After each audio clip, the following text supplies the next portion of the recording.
கேட்கணும்னு நினச்சிருந்தேன், ஆனால் மறந்து போயிட்டேன். என்னென்னா, நான் எப்போ பேசுவேன், ரெங்கராஜ் பாண்டேக்கு முன்னாலேயா பின்னாலேயான்னு கேட்கணும்னு நினச்சேன். ஏன்னா ரெங்கராஜ் பாண்டே என்னுடைய தம்பி போல். ஆனால் தம்பி சண்டை பிரசண்டன், அவருக்கு அப்புறம் பேசுகிறதுங்கிறது கொஞ்சம் கஷ்டமான ஒரு காரியம். ஒரே ஊர் தான், யாதும் ஊரே யாவரும் கேள்வி. அதுக்கப்புறம் பார்த்தா அருவி பெய்து ஓய்ந்திருக்கிறது. அதனோட சில திவலைகளில் நானும் நனைந்திருக்கிறேன். ஆனால் அவர் ஷேக் அப்துல்லாவை பற்றியும் நேருவை பற்றியும் சொன்னதில் எனக்கு கருத்து மாறுபாடுகள் இருக்கிறது. இது பட்டிமன்றம் அல்ல, ஆனால் எனக்கு தெரிந்ததை நான் சொல்ல விரும்புகிறேன். இந்த பெரியவர் தமிழர் விமணியன் கோவித்து கொள்ளக்கூடாது. நான் தினமும் காலையில் அண்ணாமலையை நினைத்து கொண்டு தான் எந்திருக்கிறேன்.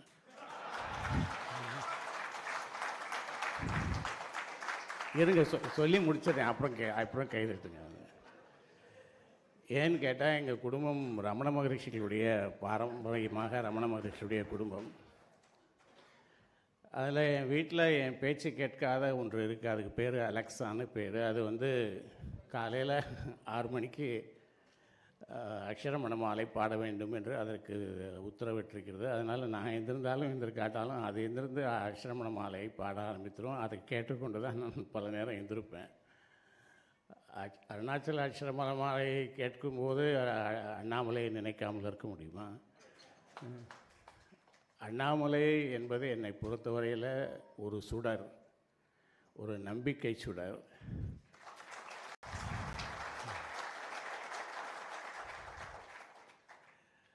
வாழ்தல் என்பது கடினமாக ஆகிக்கொண்டிருக்கிற ஒரு காலத்தில் எதிர்காலம் குறித்து நம்பிக்கை கொடுக்கிற ஒரு சுடர் அந்த அண்ணாமலையும் இந்த அண்ணாமலையும்.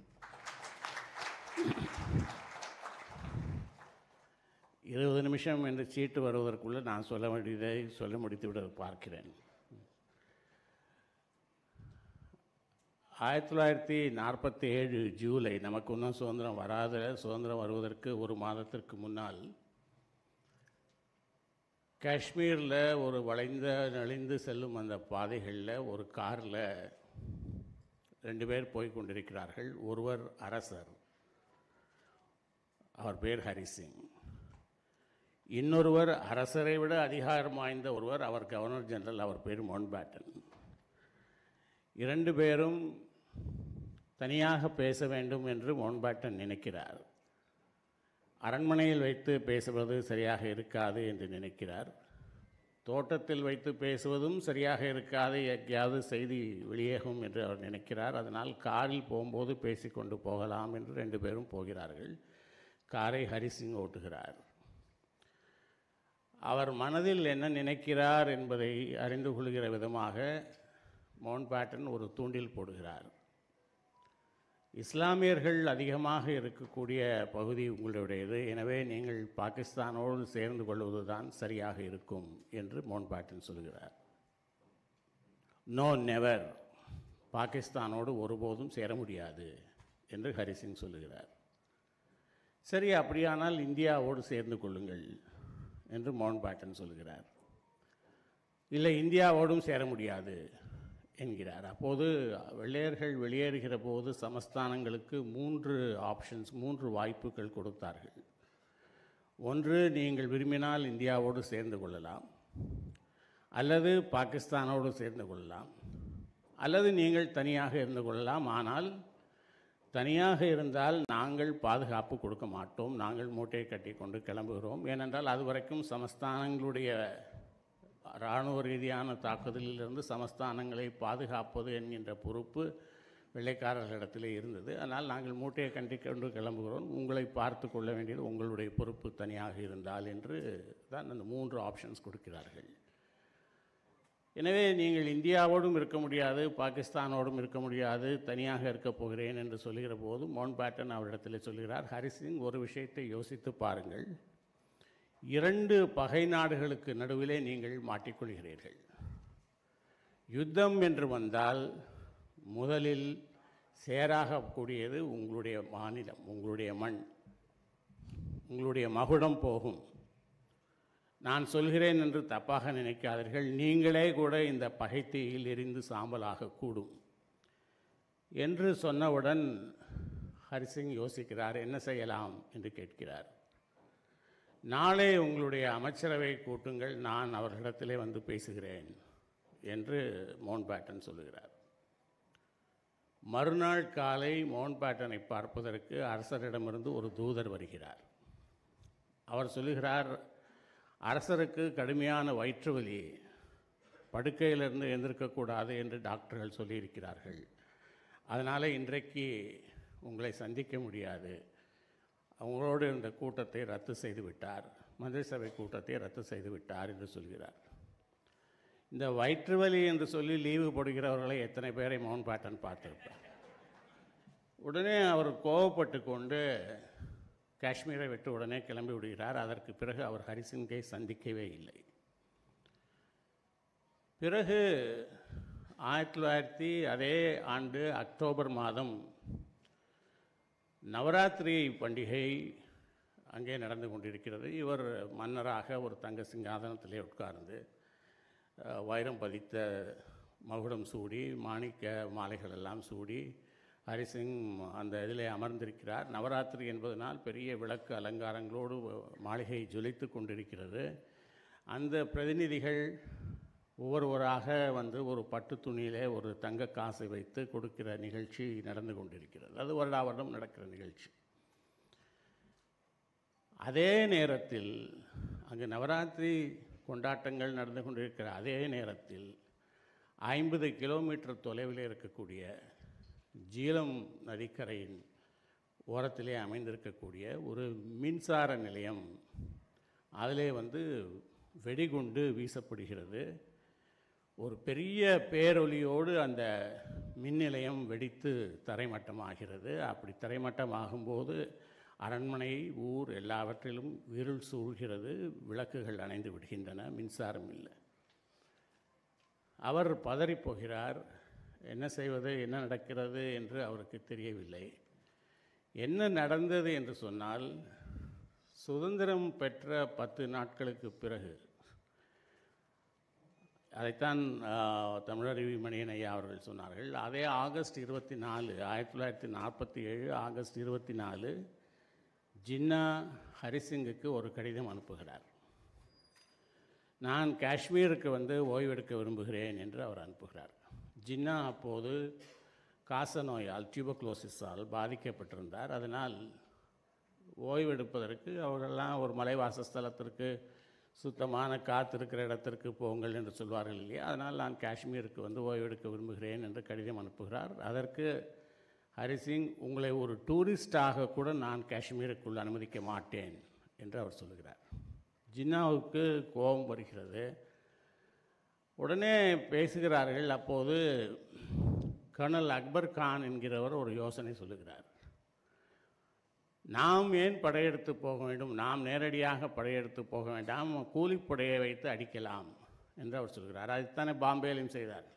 வந்து அவர் ஒரு கூலிப்படையை வச்சு தானே வந்து பாம்பேயில் வந்து தாக்குதல் நடத்தினார். அன்னிலேருந்து இன்றைக்கி வரைக்கும் பாகிஸ்தானுக்கு அதுதான் சிந்தனை. உடனே கூலிப்படையை, அப்போது அங்கு பாகிஸ்தான் பிரதமராக இருந்த லியாத் அலி கானுக்கு அது ஒரு நல்ல யோசனை என்று தோன்றுகிறது. ஒரு கூலிப்படையை அனுப்புகிறார்கள். முஸ்லீம் லீக்கை சேர்ந்த ஒருவர், ஒரு சையத் கான் என்கின்ற ஒருவர் ஒரு பச்சை சட்டை அணிந்து கொண்டு வழிகாட்டுவது, பின்னாலே அந்த கூலிப்படை வருவது என்று ஏற்பாடு செய்து கொண்டு வருகிறார்கள். காஷ்மீர் கிட்ட வந்து விட்டார்கள். திரும்பி பார்த்தால் கூலிப்படையை காணும். என்ன ஆயிற்று என்றால், அந்த கூலிப்படை வருகிற வழியில் இருக்கிற கிராமங்களில் எல்லாம் வரிசையாக கொள்ளையடித்து கொண்டு வருகிறது. அதை தடுத்து நிறுத்த சொல்லுகிற ஆற்றல் இவர்களிடத்தில் இல்லை. ஏன்னா இவர்களுடைய இராணுவம் இல்லையே, இவர்கள் சொன்னால் அவர்கள் கேட்பதற்கு. அதை சகித்து கொண்டு வந்து கொண்டிருக்கிறார்கள். அங்கு கலவரங்கள் நடக்கிறது, கொள்ளை நடக்கிறது என்று தெரிந்தவுடன், அப்போது அங்கு டக்ளஸ் கிரேசி என்று ஒரு வெள்ளைக்காரர், ஆங்கிலேயர்களுடைய படை தளபதி அந்த இடத்துல இருக்கிறார். அவருக்கு உளவுத்துறை மூலமாக தகவல் வருகிறது, இதை போல கலவரம் நடக்கிறது, இதை போல கொள்ளையடிக்கிறார்கள் என்று. டக்ளஸ் கிரேசி உடனே ராவல்பிண்டியில் இருக்கக்கூடிய அவரோடு இராணுவத்தில் பணியாற்றி இவர் காஷ்மீரில் இருக்கிறார், அவர் ராவல்பிண்டியில் தளபதியாக இருக்கிறார். ராவல்பிண்டியில் இருக்கக்கூடிய லாக்ஹார்ட் என்பவருக்கு அவரை அழைத்து, என்ன இது மாதிரி கேள்விப்படுகிறேனே உண்மையா என்று கேட்கிறார். ஆமாம், துரதிருஷ்டவசமாக அது நடக்கிறது என்று அவர் சொல்லுகிறார். உடனே அவர் மவுண்ட் பேட்டனுக்கும் ஹரிசிங்குக்கும் தகவல் அனுப்புகிறார். ஹரிசிங் தமிழறிவிமணியன் ஐயா சொன்னதைப் போல மூட்டையை கட்டி கொண்டு ஜம்முவுக்கு போகிறார். அப்படி ஜம்முவுக்கு போகிற போது தன்னுடைய அதிகாரம் போய்விடக்கூடாது என்பதற்காக அங்கே ஒரு அமைச்சரவை ஒரு கண்ட்ரோலை வைத்துவிட்டு போகிறார். அப்படி தான் ஷேக் அப்துல்லாவை கொண்டு வருகிறார். ஷேக் அப்துல்லாவுக்கும் அரசருக்கும் பல்வேறு விஷயங்களிலே கருத்து வேறுபாடு உண்டு. ஷேக் அப்துல்லா மன்னரை எதிர்த்து கிளர்ச்சிகள் நடத்தியவர், ஆனால் மக்களுடைய ஆதரவை பெற்றவர். அதனாலே அவர்கள் அங்கே இருந்தால் அதை தடுத்து நிறுத்த முடியும் என்று அவர் நினைத்து அவரை அங்கே அமர்த்திவிட்டு இவர் ஜம்முவுக்கு போகிறார். நேருவுக்கு உடனே மவுண்ட் பேட்டனுக்கு தொடர்பு கொண்டு தகவல் சொல்லுகிறார். இந்த மாதிரி நடக்கிறத ஒரே 2 வரிகளில் ஒரு தந்தி அனுப்புகிறார். அவசரம், உடனடியாக உதவி தேவை, அர்ஜென்ட் ஹெல்ப் நீடட் என்று ஒரு தந்தி அனுப்புகிறார். உடனே மவுண்ட் பேட்டன் நேருவோடு பேசுகிறார். நேரு சொல்கிறார், உங்களுடைய படைகள் அங்கே இருக்கிறது, அவர்களை வைத்து நாம் பாகிஸ்தான் அந்த கூலிப்படையை எதிர்கொள்ளலாம் என்று சொல்லுகிறார். மவுண்ட் பேட்டன் வேண்டாம் என்று சொல்லுகிறார். அப்போது அங்கு மரணங்கள் நேர்ந்தால், மக்கள் இறந்து போனால் அதற்கு நீங்கள் தான் பொறுப்பு என்று நேரு மவுண்ட் பேட்டனிடம் சொல்லுகிறார். ஆமாம், நான் அதற்கான பொறுப்பை ஏற்றுக்கொள்கிறேன் என்று சொல்லிவிட்டு மவுண்ட் பேட்டன் உடனடியாக 2 பேரை விமானத்தில் காஷ்மீருக்கு அனுப்புகிறார். அதிலே ஒருவர் அப்போது கர்னலாக இருந்த சாம் மனக்ஷா, பின்னால் இந்தியாவினுடைய ஃபீல்ட் மார்ஷலாக வந்தவர். இன்னொருவர் விபி மேனன். இந்த விபி மேனன் யார் என்று கேட்டால், மிக எளிய நிலையிலிருந்து உயர்ந்து வந்தவர். வறுமையின் காரணமாக 13 வயதில் படிக்க முடியாமல் படிப்பை நிறுத்தியவர். அதற்கு பிறகு பல கடினமான வேலைகளை, அதாவது கடினமான வேலைகள் என்றால் கட்டிடம் கட்டுகிற இடத்துல சித்தாளாக இருப்பது, சுரங்க தொழிலாளியாக இருப்பது, ரயிலில் கரியள்ளி போடுகிறவராக இருப்பது என்பதை போன்ற கடினமான வேலைகளை செய்து கொண்டே படித்து வாழ்க்கையில் முன்னுக்கு வந்தவர். அவர் மவுண்ட் பேட்டனுடைய செக்ரட்டரியாக, நம்பிக்கைக்குரிய செக்ரட்டரியாக இருந்தார். அவருக்கு டைப்பிங் தெரியாது, இந்த 2 விரலை போல தான் நான் அடிக்க தெரியும். அவர்தான் மவுண்ட் பேட்டன் கொடுத்த இந்தியாவினுடைய சுதந்திர பிரகடனத்தை 2 விரல்களால் தட்டச்சு செய்து கொடுத்தவர். விபி மேனன் அங்கு போனவுடனே ஹரிசிங் பதற்றத்தில் இருக்கிறார். அதை பயன்படுத்தி கொண்டு விபி மேனன் ஒரு உடன்பாட்டு அறிக்கையில் இந்தியாவோடு இணைவது என்கின்ற இதில் கையெழுத்து போடுகிறார்.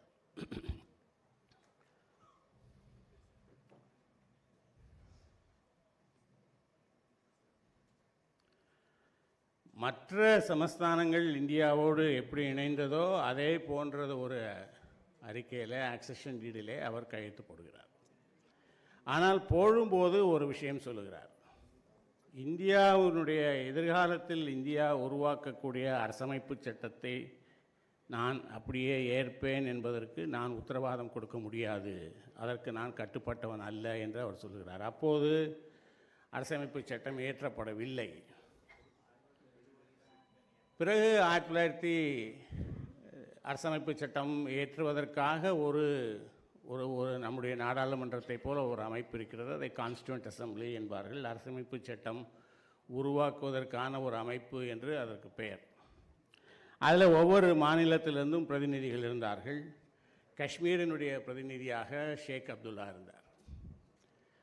ஷேக் அப்துல்லா அவர் எப்படி அந்த கான்ஸ்டியூண்ட் அசம்பிளிக்கு பிரதிநிதியாக வந்தார் என்பதற்கு பல கதைகள் சொல்வார்கள். அதற்குள் நான் போக விரும்பவில்லை. ஆனால் அவர் நேருனுடைய சிபாரிசினால் வந்தார் என்று சொல்லப்படுகிறது. ஆனால் ஹரிசிங்கே அவரை அனுப்பினார் என்று தான் சொல்லுகிறார்கள். ஏனென்று சொன்னால் ஹரிசிங்கும் ஷேக் அப்துல்லாவும் ஒரு புள்ளியிலே ஒன்றுபட்டார்கள். இரண்டு பேரும் எந்த புள்ளியிலே உடன்பட்டார்கள் என்று சொன்னால், காஷ்மீர் பாகிஸ்தானோடும் சேரக்கூடாது, காஷ்மீர் இந்தியாவோடும் சேரக்கூடாது, காஷ்மீர் தனியாக இருக்க வேண்டும் என்று நினைத்தார்கள். அப்படி தனியாக இருக்கும்போது காஷ்மீரிலே மன்னராட்சி நடக்க வேண்டும் என்று ஹரிசிங் நினைத்தார். காஷ்மீரிலே குடியரசு ஆட்சி நடக்க வேண்டும் என்று ஷேக் அப்துல்லா நினைத்தார். இதுதான் வித்தியாசம். ஆனால் இந்த இரண்டு பேரும் ஒரு புள்ளியிலே சந்தித்ததுனால ஹரிசிங்கே கான்ஸ்டியூண்ட் அசம்பிளிக்கு ஷேக் அப்துல்லாவை அனுப்பி வைத்தார் என்று சொல்கிறார்கள். அந்த நிலையில் ஷேக் அப்துல்லா ஒரு இந்திய அரசினுடைய 4 விஷயங்களை தவிர இந்திய அரசு எங்களை கட்டுப்படுத்தக்கூடாது, இராணுவம், கரன்சி, தொலைத்தொடர்பு, அயல் உறவு என்கின்ற இந்த 4 விஷயங்களை தவிர மற்ற விஷயங்களில் இந்திய அரசு எங்களை கட்டுப்படுத்தக்கூடாது என்று ஒரு திருத்தம் அரசமைப்பு சட்டத்தில் ஒரு ஷரத்து கொண்டு வர வேண்டும் என்று சொல்லுகிறார். நேரு சொல்கிறார், நீங்கள் அம்பேத்கரை போய் பாருங்கள் என்று சொல்லுகிறார். அம்பேத்கரை போய் பார்க்கிற போது அம்பேத்கர் அதை முற்றிலுமாக நிராகரிக்கிறார். உங்களை நாங்கள் பாதுகாக்க வேண்டும், உங்களுடைய வர்த்தகத்திற்கு வேண்டுங்கிற எங்களுடைய கரன்சியை நீங்கள் பயன்படுத்துவீர்கள், எங்களுடைய தொலைத்தொடர்பை நீங்கள் பயன்படுத்துவீர்கள், ஆனால் இந்தியாவோட ஒரு பகுதியாக இருக்க மாட்டேன் என்று சொல்வது முற்றிலும் நியாயம் அல்ல என்று சொல்கிறார். இது பின்னாலேயும் அம்பேத்கர் வெளிப்படையாக பேசினார். 1951 அக்டோபரில் அவர் நேருனுடைய அமைச்சரவையிலிருந்து ராஜினாமா செய்யும்போது 2 காரணங்கள் சொல்லுகிறார். ஒன்று ஹிந்து பில், இன்னொன்று அப்போது இதற்கு ஆர்டிகல் 370 என்று பெயர் கிடையாது, அப்போது அதற்கு ஆர்டிகல் 304 என்று பெயர், 304A என்று பெயர். பிறகு அவுரங்காபாத்தில் 53 பேசுகிற போதும் வெளிப்படையாக பொதுக்கூட்டத்திலேயே அம்பேத்கர் அதை சொல்லுகிறார். சரி, அம்பேத்கர் மறுத்து விட்டதனால் இதை வடிவமைக்கிற அந்த ஷரத்தை வடிவமைக்கிற பொறுப்பை நேரு கோபால்சாமி ஐயங்காரிடம் கொடுக்கிறார். இந்த கோபால்சாமி ஐயங்கார் யார் என்று கேட்டால், ஹரிசிங்கிடம் 6 ஆண்டுகள் அவர்களுடைய அமைச்சராக ஆலோசகராக பணியாற்றியவர். இந்தியாவினுடைய மற்ற மாநிலங்களுடைய இணைப்பை நிர்வகிக்கிற அந்த ஷரத்துகளை உருவாக்குகிற பொறுப்பை பட்டேலிடம் கொடுத்த நேரு, காஷ்மீர் பிரச்சனையான இடம், அதை நானே வைத்துக் கொள்கிறேன் என்று சொல்லி அவர் வைத்துக்கொண்டு கோபால்சாமி ஐயங்காரை இலாக்கா இல்லாத மந்திரி, இந்த இலாக்கா இல்லாத மந்திரிகளே எப்பவும் பிரச்சனை தான், இலாக்கா இல்லாத மந்திரியாக வைத்துக்கொண்டு அவரை இதை வடிவமைக்க சொல்லுகிறார். அது கான்ஸ்டியூண்ட் அசம்பிளியில் வருகிற சமயத்தில் நேரு அமெரிக்காவுக்கு கிளம்பி கொண்டிருக்கிறார். அப்போது அவர் சொல்லுகிறார், பட்டேலிடம், ஷேக் அப்துல்லாவிடம் சொல்லுகிறார், நீங்கள் பட்டேலிடம் பேசுங்கள் என்று சொல்லிவிட்டு பட்டேலுக்கு ஒரு குறிப்பு அனுப்புகிறார். இதை நம்முடைய கட்சியில் இருக்கிற மற்றவர்கள் ஏற்கும்படி செய்ய வேண்டியது உங்களுடைய பொறுப்பு என்று அவர் சொல்கிறார். அதற்கு என்ன அர்த்தம் என்று சொன்னால், நான் இதை ஏற்றுக்கொண்டு விட்டேன், நீங்களும் கட்சியில் இருக்கிற மற்றவர்களும் ஏற்றுக்கொள்ளுமாறு செய்ய வேண்டியது உங்களுடைய வேலை என்று. பட்டேல் ஷேக் அப்துல்லாவிடம் சொல்லுகிறார், எல்லாவற்றையும் ஏற்றுக்கொள்ளலாம், ஆனால் இந்த நிபந்தனையை ஏற்றுக்கொள்ள முடியாது என்று அவர் சொல்கிறார்.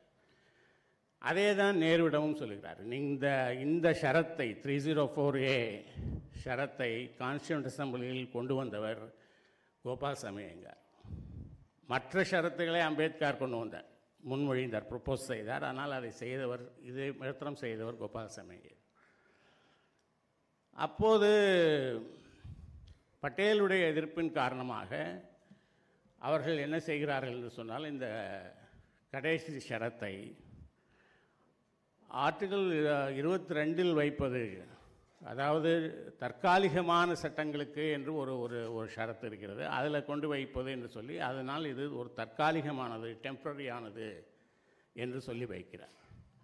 அதனால்தான் அப்படி வைக்கப்பட்ட பட்டேலுடைய நிர்பந்தத்தினால் அப்படி 22வது பிரிவில் வைக்கப்பட்டதனால்தான் இன்றைக்கு ஆர்டிகல் 370 என்பது நிராகரிக்கப்பட்டது.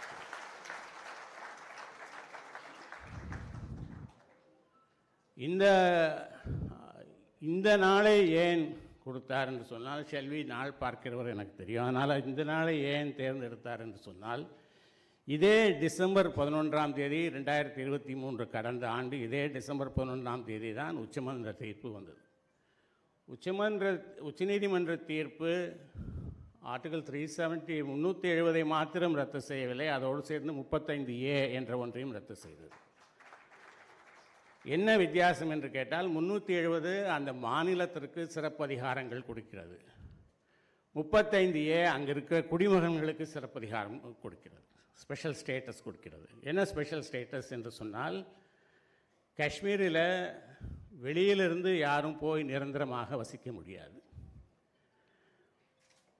இந்திய அரசியலமைப்பு சட்டத்தினுடைய விதிகள் காஷ்மீருக்கு பொருந்தாது என்பது ஆர்டிகல் 370 ஒரு ஷரத்து. இந்தியாவில் வசிக்கிற வேறெவரும் காஷ்மீரில் போய் நிரந்தரமாக குடியேற முடியாது என்பது 35A. 35A என்பது அரசமைப்பு சட்டம் அல்ல. 35 என்பது ஜனாதிபதி போட்ட உத்தரவு, பிரசிடென்ஷியல் ஆர்டர் 1954. அதில் இப்போ நம்முடைய இந்த தலைமுறையில் பார்க்கிறேன், பல குடும்பத்தில் இருக்கிறவர்களுடைய குழந்தைகள் அமெரிக்காவில் இருக்கிறார்கள். நம்மவர்கள் அமெரிக்காவுக்கு போகலாம், போனால் அதிகபட்சம் 6 மாதம் இருந்து விட்டு திரும்பி வந்து விட வேண்டும். ஏன்னா அவங்களுக்கு அங்கே நிரந்தரமாக தங்குவதற்கு உரிமை கிடையாது. உங்களுக்கு க்ரீன் கார்டு கிடைத்தாலே ஒழிய நீங்கள் அங்கே லீகல் பெர்மனன்ட் ரெசிடெண்ட்டாக அங்கே இருக்க முடியாது. அதே போல் காஷ்மீரிலும் நீங்கள் இந்தியர்களாக இருந்தால் காஷ்மீரிலும் போய் நிரந்தர குடியாசியாக இருக்க முடியாது. யார் இருக்கலாம் என்பதை தீர்மானிக்கிற அதிகாரம் இந்திய அரசுக்கு கிடையாது. யார் இருக்கலாம் என்பதை தீர்மானிக்கிற அதிகாரம் காஷ்மீர் சட்டமன்றத்திற்குத்தான் உண்டு. அதனால்தான் அங்கிருந்து பல்லாயிரக்கணக்கான இந்துக்கள், பண்டிட்டுகள் அங்கிருந்து அடித்து துரத்தப்பட்ட பிறகு திருப்பி அங்கே போய் இருக்க முடியாததற்கு காரணம் அவர்கள் நிரந்தரவாசிகள் என்று தீர்மானிக்கிற உரிமை இந்திய அரசுக்கு இல்லை. அங்கு நிலம் வாங்க முடியாது. இதை போல அங்கு காஷ்மீர் அரசு கொடுக்கிற சலுகைகளை பெற முடியாது. மாணவர்களுக்கு கொடுக்கிற ஸ்காலர்ஷிப்ஸை பெற முடியாது. அவர்களுக்கென்று ஒரு தனி கொடி, அவர்களுக்கென்று ஒரு தனி சட்டம். இது ஒரு நாட்டிற்குள் இன்னொரு நாடு. எப்படி அது சாத்தியமாக இருக்க முடியும்? அதனால்தான் அந்த ஆர்டிகல் 370 எடுக்கப்பட்ட போது இவை அனைத்தும் போயிற்று. அதோடு 35Aயும் அவர்கள் எடுத்தார்கள். இந்த சலுகைகள் அனைத்தும் போயிற்று. அதன் விளைவாக என்ன நடக்கிறது என்று சொன்னால், இப்போது அங்கு தொழில்கள் தொடங்க முடிகிறது. அங்கே ஏன் தொழில்கள் தொடங்க முடிகிறது என்று சொன்னால், தொழில்கள் தொடங்குவதற்கு அடிப்படையான சில 4 தேவைகளிலே ஒன்று நிலம். லேண்ட், லேபர், மிஷினரி என்று ஒரு 4 தேவைகள், கேபிட்டல் என்று 4 தேவைகள் உண்டு. அதில் ஒரு தேவை நிலம். அந்த நிலம் வாங்க முடிவதனால இப்போது முதலீடு செய்ய முடிகிறது. இப்போது காஷ்மீரினுடைய அடிப்படையான வாழ்க்கை எதிலே சார்ந்திருக்கிறது என்று சொன்னால் டூரிசத்திலே சார்ந்திருக்கிறது. நான் கூட முன்பு வேடிக்கையாக சொல்வது உண்டு, காஷ்மீருக்கு 2 தொழில்கள் தான், ஒன்று டூரிசம், இன்னொன்று டெரரிசம். இப்போது அந்த டெரரிசம் போய்விட்டது, டூரிசம் தான் அவர்களுடைய தொழில். அதற்கு கடந்த ஆண்டு வந்த டூரிஸ்டுகளுடைய எண்ணிக்கை 1,62,00,000 பேர், 62 லட்சம் பேர், 1,62 லட்சம் பேர். இதற்கு முன்னால் அது ஒரு அமைதி இல்லாத ஒரு இடம், பாதுகாப்பு இல்லாத ஒரு இடம் என்பதனால் பயணிகளுடைய வரத்து குறைவாக இருந்தது. அதனால் அந்த டூரிசத்தையே நம்பியிருக்கிற அந்த மாநிலம் பயங்கரமாக பாதிக்கப்பட்டது. இப்போது மாலே பாதிக்கப்படுவதைப் போல இன்றைக்கு மாலேயில் அதற்கு பதிவு செய்யப்பட்ட விமான டிக்கெட்டுகள் ரத்து செய்யப்பட்டு விட்டன, ஹோட்டல்கள் அகாமடேஷன்கள் ரத்து செய்யப்பட்டு விட்டன. அதனால் அவருடைய பொருளாதாரம் நெருக்கடிக்கு உள்ளாகிறது. அதனால் மாலே அரசாங்கம் மன்னிப்பு கேட்கிறது என்பதெல்லாம் நம்ம படிக்கிறோம். அதைப்போல் அங்கு என்ன நடந்தது என்று சொன்னால், இந்திய அரசினுடைய சட்டங்கள் செல்லாது என்பதனால் ரைட் டு இன்ஃபர்மேஷன் ஆக்ட் அங்கே இதுவரைக்கும் செல்லுபடியாகாமல் இருந்தது. 2019 ஆகஸ்ட் வரைக்கும் அங்கு ரைட் டு இன்ஃபர்மேஷன் ஆக்ட் கிடையாது. பஞ்சாயத்து சட்டம் கிடையாது. நான் 2005 காஷ்மீருக்கு போனபோது அங்கு பஞ்சாயத்து ஆட்சி அமல்படுத்த வேண்டும் என்று நான் பேசினேன். ஒரு செய்தியாளர் கூட்டத்தில், ஒரு ப்ரெஸ் கான்ஃபரன்ஸில் பேசினேன். அது எல்லா பத்திரிகைகளிலும் பிரசுரமாயிற்று, அது தொலைக்காட்சிகளில் பிரசுரமாயிற்று. அதற்கு பிறகு நான் காஷ்மீருடைய காஷ்மீர் மாநிலத்தினுடைய சட்டத்தை அவமதிப்பு செய்துவிட்டேன் என்பதற்காக என் மீது வழக்கு போடப்பட்டது. காஷ்மீரில் வழக்கை சந்திப்பில் இருக்கக்கூடிய சங்கடம் என்னவென்று கேட்டால், 6 மாதம் கோர்ட் ஜம்முவில் இருக்கும், 6 மாதம் கோர்ட் ஸ்ரீநகரில் இருக்கும். நீங்கள் ஒவ்வொரு தடவும் போகும்போது 4-5 முறை அலைக்கழிக்கப்படுகிற போது ஒவ்வொரு முறையும் எந்த இடத்தில் இருக்குது என்று தெரிந்து கொண்டு நீங்கள் போக வேண்டும். நான் அப்போது நீதிமன்றத்தில் பேசுகிற போது நான் சொன்னேன், நான் இந்தியாவில் இருக்கிறேன், எனக்கு 4 ஓட்டுகள் இருக்கின்றன. நான் எங்களுடைய ஊராட்சியில் ஒரு ஓட்டு போடுகிறேன், ஊராட்சி ஒன்றியத்திற்கு ஒரு ஓட்டு போடுகிறேன், சட்டமன்றத்திற்கு ஒரு ஓட்டு போடுகிறேன், மாநில எம்பிக்காக மக்களை தேர்ந்தெடுப்பதற்காக ஒரு ஓட்டு போடுகிறேன். ஆனால் இங்கே இருக்கிறவர்களுக்கு அது எதுவும் இல்லை. 2 ஓட்டுகள் தான் இருக்கிறது. நான் பேசியது என்னுடைய பிரச்சனை அல்ல, நான் பேசியது இங்கே இருக்கக்கூடிய அடித்தள மக்களுடைய பிரச்சனை. ஒரு இந்திய குடிமகன் என்கின்ற முறையில் என்னுடைய அரசியல் சாசனத்தை பற்றி பேசுவதற்கு எனக்கு உரிமை இருக்கிறது என்று சொன்ன உடனே அவர்கள் அது அந்த மாநிலத்தினுடைய அரசியல் அமைப்பை விமர்சிப்பதாகாது என்று சொல்லி அந்த வழக்கை தள்ளுபடி செய்தார்கள். எனவே அப்படிப்பட்ட ஒரு நிலை 2005 கூட அந்த நிலைமை இருந்தது. இதைப்போல தொடர்ந்து பல்வேறு விதமான அங்கே இருக்கக்கூடிய பெண்களுக்கு சொத்துரிமை கிடையாது. ஃபருக் அப்துல்லா எவ்வளோ சொத்துக்களை வேண்டுமானாலும் வாங்கலாம், ஆனால் அவருடைய மனைவி சொத்துக்களை வாங்க முடியாது. ஃபருக் அப்துல்லாவுடைய மகளோ சகோதரியோ வேறொரு மாநிலத்தை சேர்ந்தவனானால் அவர்கள் திருமணம் செய்து கொள்ள முடியாது. எனவே பல்வேறு மக்களுடைய உரிமைகள், அடித்தளத்தில் இருக்கக்கூடிய மக்கள் ஊராட்சியை தேர்ந்தெடுக்க முடியாது. அங்கு சிறுபான்மையினராக இருந்தவர்கள் இந்துக்களும் பௌத்தர்களும். இதில் என்ன வேடிக்கை என்று சொன்னால், நிலப்பரப்பு என்கின்ற அளவிலே பார்த்தால் பெரிய நிலம் லடாக்கில் இருப்பது, ஜம்மு அண்ட் காஷ்மீர் என்பதை விட பெரிய நிலம் லடாக்கில் இருப்பது. ஆனால் அங்கு வளர்ச்சி என்பதே கிடையாது. ஏனென்றால் இவர்கள் மாநில அரசு தான் செய்ய வேண்டும் அந்த வளர்ச்சியை. மாநில அரசு அதை பௌத்தர்கள் அதிகமாக இருக்கிற இடம் என்பதனால் அதை செய்யவில்லை. அதே போல் சிறுபான்மைகளுக்கு உரிமை கிடையாது, கிராம தளத்தில் இருக்கிறவர்களுக்கு உரிமை கிடையாது, பெண்களுக்கு உரிமை கிடையாது. சாதாரண குடிமகனுக்கு அரசாங்கம் என்ன செய்கிறது என்பதை ஒரு ரைட் டு இன்ஃபர்மேஷன் மூலமாக தகவல் அறியும் சட்டத்தின் கீழ் அறிந்து கொள்வதற்கு உரிமை கிடையாது. தொழில் தொடங்குவதற்கு உரிமை கிடையாது, நிலம் வாங்குவதற்கு உரிமை கிடையாது, நிரந்தரமாக தங்குவதற்கு உரிமை கிடையாது என்று எல்லா உரிமைகளும் பறிக்கப்பட்டிருந்த ஒருவரிலிருந்து விடுதலை தான் இந்த 370 என்பது அதனுடைய ரத்து என்பது. என்னை கேட்டால் நமக்கு சுதந்திரம் 1947 ஆகஸ்ட் 15 வந்தது. காஷ்மீருக்கு சுதந்திரம் ஆகஸ்ட் 2019 வந்தது. இது புரியாதவர்கள் அம்பேத்கருடைய நிலை என்ன, பட்டேலுடைய நிலை என்ன, நேருனுடைய நிலை என்ன பறிக்கப்பட்டது, இப்போது அவர்களுக்கு என்ன கொடுக்கப்பட்டிருக்கிறது என்பதை தெரியாமல் எதை பற்றி வேண்டுமானாலும் பேசலாம். ஆனால் அப்படி பேசிக்கொண்டே இருக்கக்கூடாது. அதை குறித்த ஒரு தெளிவு வேண்டும் என்பதற்காக இந்த நிகழ்வை ஏற்பாடு செய்த இன்டலெக்சுவல் விங்குக்கு என்னுடைய நன்றியை தெரிவித்துக் கொள்கிறேன். நன்றி, வணக்கம்.